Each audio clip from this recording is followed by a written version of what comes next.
Setting up inventory in HITS has a few different steps.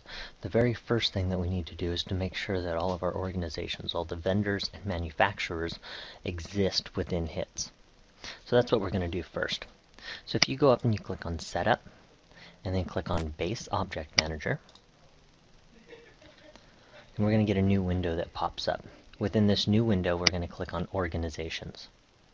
If you have organizations already listed, they should come up. Otherwise, you're going to be looking at a blank screen if there's no organizations in there yet. From here, we can either double-click an existing organization to edit it, or we can click the Add button at the bottom. So we're going to assume that we're starting from scratch. Let's go ahead and click Add. Again, we're going to get another window that pops up, showing us a new organization. I'm going to go ahead and name this organization. It's going to be Acme Parts. We can give the organization an ID number if it has one. I'm going to call this AP for Acme Parts 123.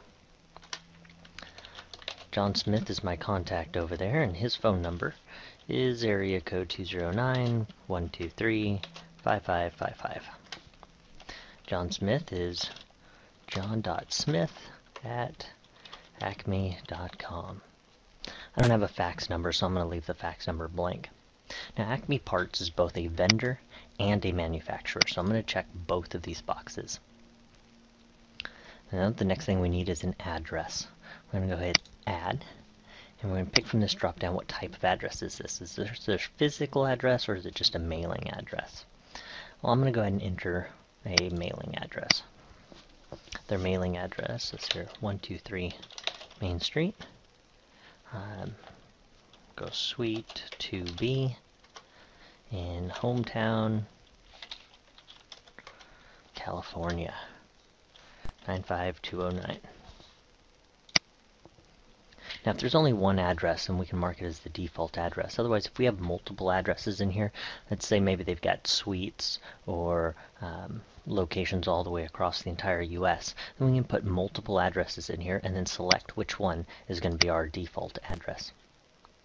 Once we have our address in there and any other pertinent information, we can go ahead and hit the Save button or Save and Close to close the window.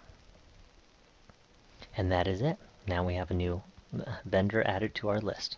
And we can see here Acme Parts, AP123, and they're both a vendor and a manufacturer. Now we can move on to adding parts.